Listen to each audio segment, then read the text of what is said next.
إن المنافقين يخادعون الله وهو خادعهم وإذا قاموا إلى الصلاة قاموا كسالى يراءون الناس ولا يذكرون الله إلا قليلا مذبذبين بين ذلك لا إله هؤلاء ولا إله هؤلاء ومن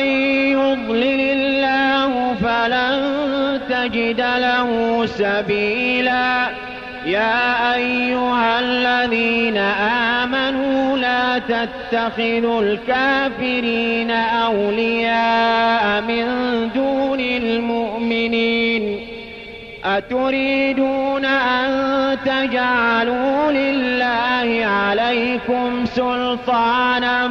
مبينا إن المنافقين في الدرك الأسفل من النار ولن تجد لهم نصيرا إلا الذين تابوا وأصلحوا واعتصموا بالله وأخلصوا دينهم لله فأولئك مع المؤمنين وسوف يؤتي الله المؤمنين أجرا عظيما ما يفعل الله بعذابكم إن شكرتم وآمنتم